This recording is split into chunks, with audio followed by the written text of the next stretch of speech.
Era estranho exigir algo do jovem mestre, que tinha apenas 15 anos. Todos sabiam que ele levaria de 3 a 4 anos para se tornar um usuário de classe 4. O Duque Careca achava que aquilo era tempo demais. Por enquanto, eles não pretendiam começar uma guerra, e isso era bom. No entanto, o homem da prancheta pensava que, com os preparativos para o casamento, com certeza adiariam ainda mais a conclusão daquela reunião. O rei se pronunciou, dizendo que estava tudo bem, aquela seria sua decisão final. A Assembleia dos Nobres criaria uma equipe especializada de investigação para continuar a apurar a tentativa de assassinato. Se fossem encontradas evidências conclusivas, uma nova ação disciplinar seria decidida em uma reunião matinal. Mas algo deveria ficar extremamente claro. Aquele arranjo só duraria até que o conde se tornasse um usuário. Quando o duque ouviu aquilo, entrelaçou as mãos, achando que demoraria muito para aquele garoto atingir o nível necessário.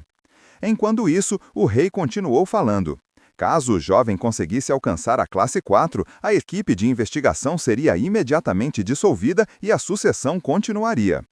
Quando perguntou se alguém tinha alguma objeção, o Marquês Antônio foi o primeiro a dizer que a decisão tomada por Sua Majestade era muito sábia. Assim como ele, vários outros na Assembleia acharam que tudo havia ocorrido muito bem. É claro que muitos não conheciam profundamente o jovem mestre Cálix. Para todos, ele parecia apenas o filho de uma espada brilhante que havia morrido jovem. No entanto, o Marquês Antônio sabia que aquele tal Cálix não passava de um tolo. A decisão do rei parecia justa, mas na verdade era extremamente favorável a eles. Por isso, Antônio olhou de canto para o seu parceiro, que retribuiu o olhar, imaginando que o outro ficaria furioso ao perceber que havia sido enganado pelo duque. De qualquer forma, os condes donos daquele território sempre foram considerados um incômodo e era necessário encontrar uma maneira de puni-los. Naquela mesma noite, em uma grande casa, o Marquês Antônio pediu para que chamassem Lanciano. Ele certamente atenderia ao pedido. Achava melhor que a agência de inteligência lidasse com aquele assunto rapidamente. Logo, a pessoa solicitada chegou. O rapaz de cabelos violetas perguntou ao Marquês do que se tratava. O Marquês, com olhos de águia, disse que tinha uma tarefa importante para ele. Deveria agir de modo que o Visconde Sérvio não percebesse o que estava acontecendo. O homem de cabelos violetas comentou que o Visconde Sérvio era muito perceptivo, sendo difícil esconder algo dele. Depois, sugeriu que, se misturassem os documentos em uma pilha com vários outros, talvez o Visconde não notasse. O Marquês achou a ideia interessante e disse que deixaria tudo nas mãos de seu vassalo. Ele deveria garantir que tudo fosse favorável a ele. Apesar do humor do Marquês Antônio estar ruim, o homem de cabelos violetas se divertia com a situação. As ordens eram para usar um dos cavaleiros sombrios, como da última vez. O Marquês havia gostado do resultado anterior e, por isso, deveria contatá-lo novamente. Ele achava bom resolver as tarefas incômodas sem precisar sujar as próprias mãos. O homem concordou e disse que organizaria tudo. O Marquês não precisaria mais se preocupar com aquele assunto. No entanto, naquela mesma noite no castelo do príncipe Gali, alguém dizia que tudo havia sido graças a ele. Os elogios eram dirigidos à pessoa que havia servido de ponte entre aquele território e o príncipe. O príncipe afirmou que a carta havia chegado na hora certa. Com isso, Sua Majestade abandonou a facção realista e ele entrou em cena no momento exato. Ninguém mais poderia idealizar um plano tão ousado. O homem escutava as palavras do príncipe e pensava que até mesmo ele achava difícil de acreditar. Normalmente levaria mais de uma semana para se saber de algo assim, mas para o jovem mestre Cálix ter descoberto não era tão impossível. Mesmo assim, Gear não queria que o príncipe tivesse muito interesse em Cálix. Era hora de provar o próprio valor. Por isso, disse que podia prever tudo, pois conhecia bem os métodos deles. O príncipe arregalou os olhos e perguntou se o Visconde Sérvio era conselheiro do Marquês Antônio. Parecia que Gear também servia como conselheiro do Visconde. Concluiu que ambos estavam de cabeça fria naquele momento. Mesmo assim, Gear pediu ao príncipe que não subestimasse aquelas duas pessoas. Disse que por pouco não haviam tramado um golpe perfeito, mas que ainda alcançariam seus objetivos. Isso fez o príncipe lembrar que o noivado do quinto príncipe ainda não havia sido rompido, o que o preocupava bastante. Gear achava que casamentos reais eram sempre complicados, pois dependiam inteiramente da vontade de Sua Majestade. Além disso, alertou que o príncipe deveria tomar cuidado. Provavelmente, o inimigo tentaria atacá-lo em breve. Daquele momento em diante, nada seria simples. E quando Gear notou que o príncipe talvez pudesse ter ficado preocupado, ofereceu-se para protegê-lo. Dizia que o príncipe havia saído da escuridão e se tornado o próprio sol. Depois, afirmou que ele deveria apenas dar aos seus seguidores a confiança necessária para acompanhá-lo aonde quer que fosse. Ser comparado ao sol deixou aquele príncipe de ótimo humor. Achou maravilhoso ouvir aquilo. Em seguida, disse que gostaria de adicionar o território de Calix à facção deles e perguntou o que Gear achava da ideia. É claro que Gerar considerava Lord Russell um ícone e achou bastante interessante o príncipe ter entregue pessoalmente a carta aos nobres que apoiavam os realistas. No entanto, acreditava que não era bom oferecer a eles tantas vantagens. Na visão dele, não se deve alimentar peixes que já foram pescados. O príncipe, bastante expressivo, perguntou se ele por acaso não gostava do Visconde Russell, já que parecia haver uma relação profunda entre eles, pois Gerard havia sido responsável por entregar a carta em nome dele. O homem explicou que havia havido um mal-entendido. Ele apenas ajudou a entregar a carta em troca do perdão de uma dívida antiga. Não passava de uma transação comercial. Ao ouvir isso, o príncipe mudou completamente sua expressão, deixando claro para Gerard que aquele território era mais importante do que ele havia imaginado. Gerard percebeu no olhar do príncipe que tanto ele quanto Calix tinham visões semelhantes. Era desconfortável ser encarado daquela forma, pois parecia que o príncipe podia enxergar a alma dele. Mesmo assim, o príncipe se levantou, dizendo que iria pessoalmente até aquele território. Agora estava realmente interessado e mandou preparar todas as provisões, além de redigir uma declaração informando seu interesse no apoio daquele domínio. Foi um susto perceber que o príncipe diria pessoalmente. Vendo a suspeita no olhar de Gerard, o príncipe deixou claro que não importava se o território rejeitasse. Ele apenas queria conferir com os próprios olhos. O plano de Gerard, que visava se tornar indispensável ao príncipe, havia desmoronado. Agora, com o próprio príncipe indo até o território, sua utilidade diminuía.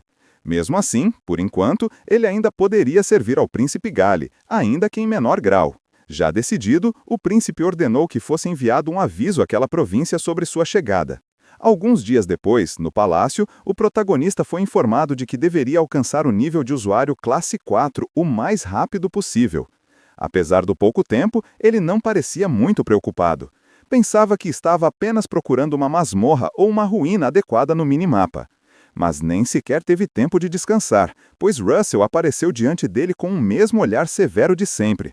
Disse que precisavam treinar imediatamente, já que o jovem mestre ainda é fraco e tinha um longo caminho até alcançar a classe 4. Toda vez que era encarado com aqueles olhos ferozes, o protagonista se sentia diminuído e sabia que logo depois o grandalhão o pegaria à força e o faria treinar até a exaustão. E assim foi feito, diante de todos os cavaleiros que temiam que o jovem mestre não aguentasse um treinamento tão intenso. Mesmo assim, Russell insistiu em treiná-lo pessoalmente, acreditando que assim ele evoluiria mais rápido, já que os outros cavaleiros eram muito brandos com ele. Após cada treino, o jovem terminava do mesmo modo, jogado no chão, completamente exausto. E todas as vezes pensava que, naquele ritmo, não aguentaria mais nenhum dia, por isso precisava encontrar um meio de alcançar o nível 4 sem tanto desgaste. Russell apressou-se para acordar o jovem mestre Calix. Disse-lhe que não era hora de dormir, ele deveria levantar-se rápido e apressar-se. O protagonista estava dolorido e mal tivera tempo de deitar para descansar um pouco. Resmungou que não tinha talento para a esgrima e que, se continuasse naquele ritmo, acabariam por matá-lo. Russell não quis saber de desculpas e exigiu explicações.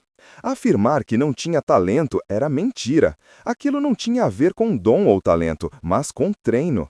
Ele mesmo era prova viva disso. Qualquer um poderia alcançar a classe 5 se treinasse com diligência. Calix tentou apelar à benevolência do treinador, dizendo que tanto treino poderia prejudicar o corpo, na esperança de que ele poupasse um pouco. Levantou a camisa para mostrar os diversos hematomas pelo corpo, mas Russell respondeu que ferimentos daquele nível eram curáveis com uma poção de baixo grau. Calix alegou precisar economizar dinheiro, porém Russell lembrou que as finanças do grupo haviam prosperado graças à inteligência do jovem mestre. Avisou, olhando-o com olhos sinistros, que ele já tivera pausa longa demais. O treino seria mais longo se continuasse a demorar. Não havia alternativa, era hora do treinamento, e ele não fugiria dessa vez.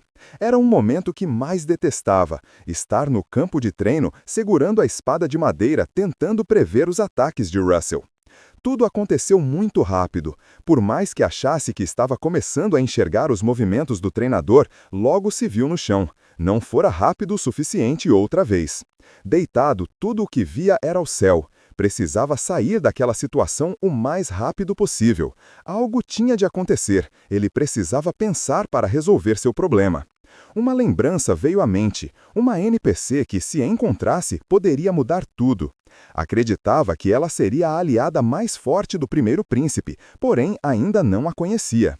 Precisava apressar-se e conhecê-la antes que o príncipe, conhecido por reconhecer talentos, a reivindicasse. Era isso que deveria fazer, capturá-la primeiro, e seus talentos serviriam apenas a ele. Enquanto pensava, sentiu-se puxado do chão. Novamente era seu treinador, o Visconde Russell.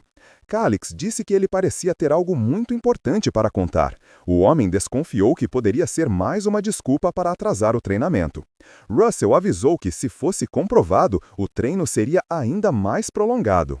O protagonista, ainda no chão e em pânico, olhou para o homem grande e confessou que precisava evitar que as pessoas soubessem que seus bens haviam sido praticamente roubados. Russell concordou que deveriam disfarçar o cheiro do dinheiro, para que ninguém desconfiasse da origem, e sugeriu que talvez encontrassem um auxiliar para ajudar nessa tarefa. Quando o protagonista mencionou a necessidade de encontrar alguém para fazer uma pequena lavagem de dinheiro, o Visconde entendeu tudo errado. Pensou que ele estivesse falando sobre contratar uma feiticeira especializada nesse tipo de magia. A princípio, Russell duvidou da ideia, mas lembrou que em outras ocasiões o jovem mestre dissera coisas estranhas, que no fim haviam dado certo. Calix começou a se explicar. Se emprestassem as barras de prata a alguém, apenas os juros renderiam aproximadamente 200.000 moedas de ouro. Dizia que cada dia sem encontrar um investidor é um desperdício. Comentou ainda sobre uma magia que transformava tudo em juros compostos. Russell achou difícil acreditar que existisse uma magia desse tipo. Era a primeira vez que ouvia algo assim, mas resolveu confiar no jovem mestre mais uma vez. Em seguida, perguntou quanto tempo Calix precisaria para preparar tudo.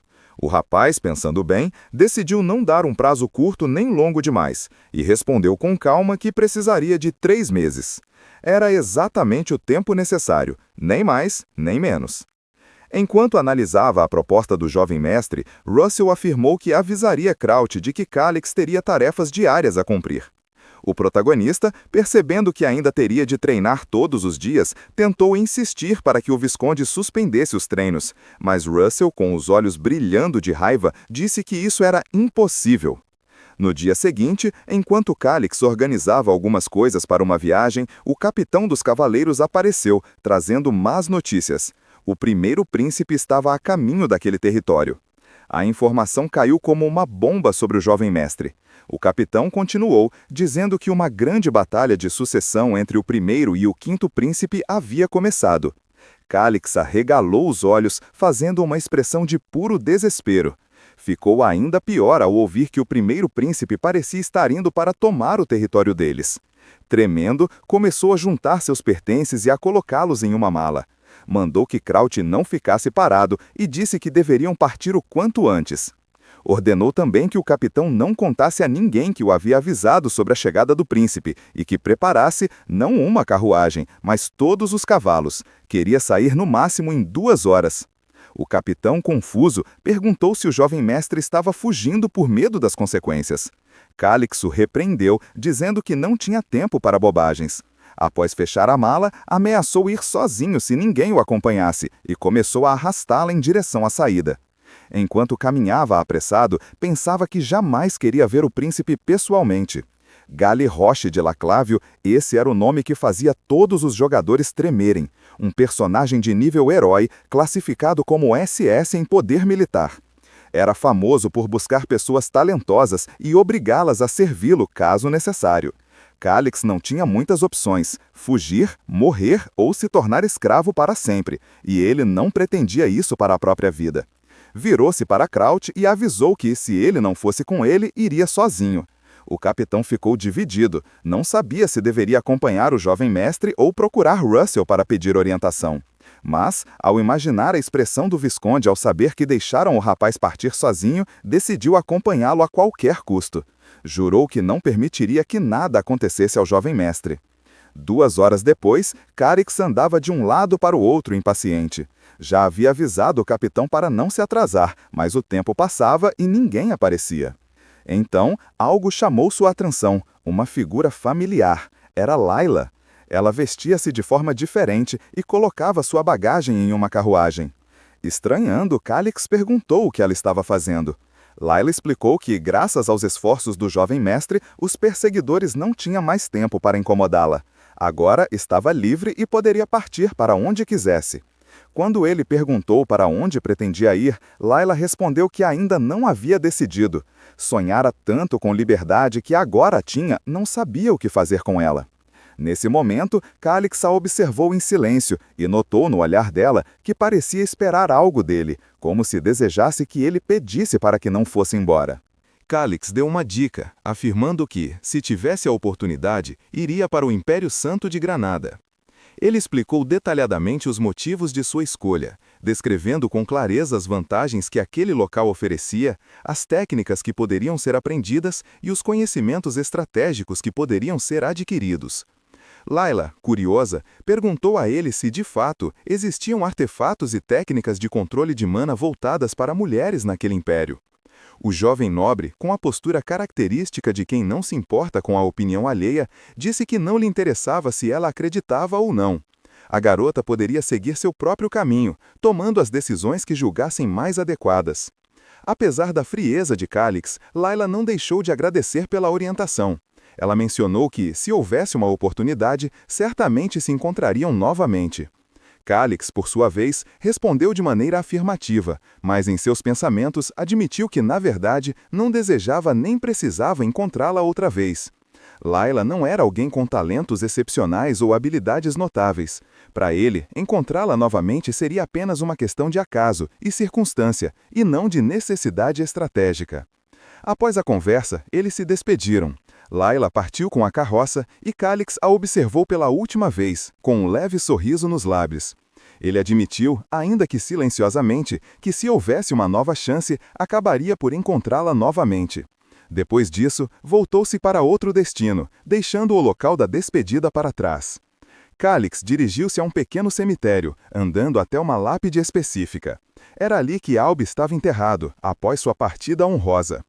O protagonista refletiu consigo mesmo se havia sido excessivamente calculista em suas ações recentes.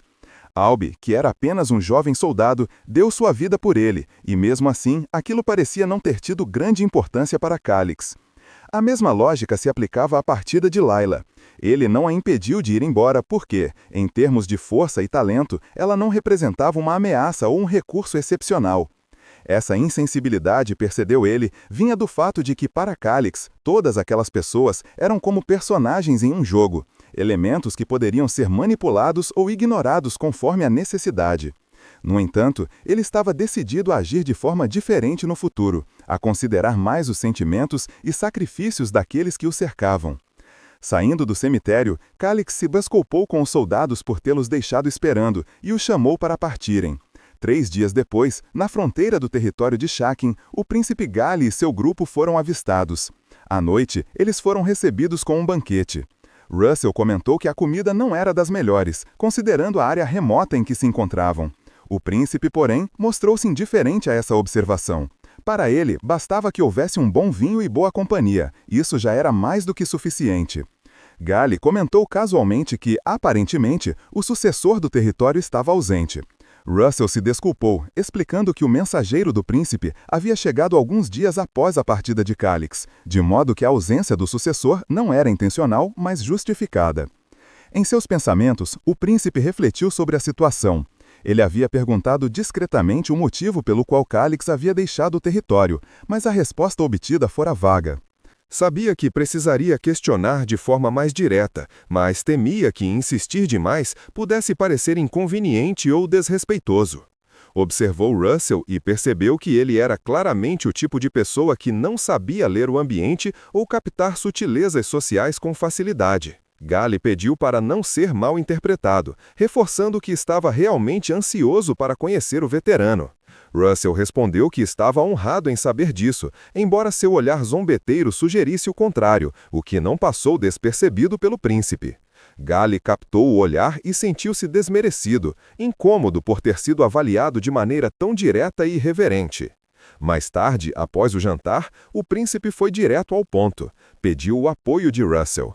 Ele explicou que, de qualquer forma, o viscondado Kosala não aceitaria facilmente reconciliar relações com Russell, já que deveriam supor que ele era aliado do próprio Gale, especialmente considerando que o príncipe entregara pessoalmente a carta ao rei.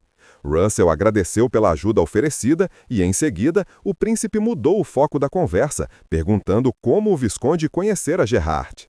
Russell questionou se o príncipe não havia sido informado. Gale respondeu que desejava ouvir a versão pessoal do veterano.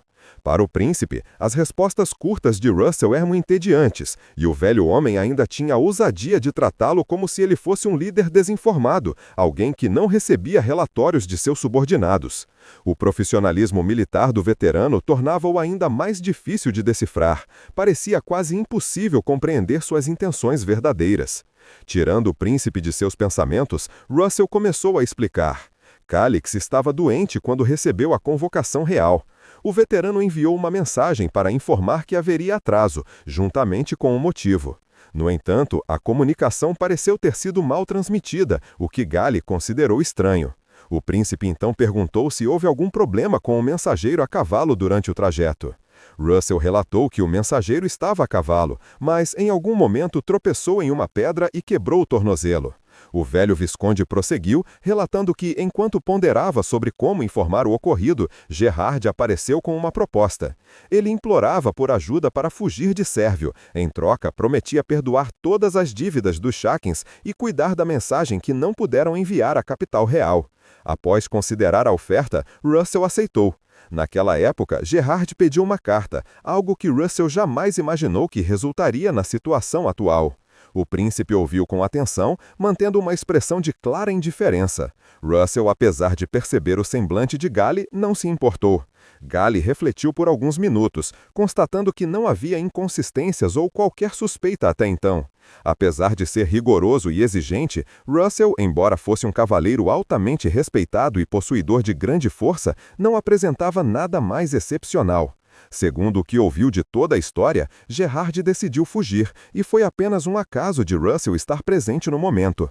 Ao que tudo indicava, Calix estava doente e não representava uma ameaça significativa. Portanto, Gale não precisava se preocupar com os movimentos dele. Em todo caso, o príncipe havia ido até ali apenas para obter o que desejava, e não daria importância para outros assuntos secundários. Com um sorriso semelhante ao de um vilão barato, Gale cobrou uma resposta direta. Perguntou de forma clara e sem rodeios se o visconde Russell se juntaria a ele e apoiaria seu objetivo. A pergunta deixou o velho veterano com um semblante sério, refletindo o peso da decisão que deveria tomar e a importância do momento.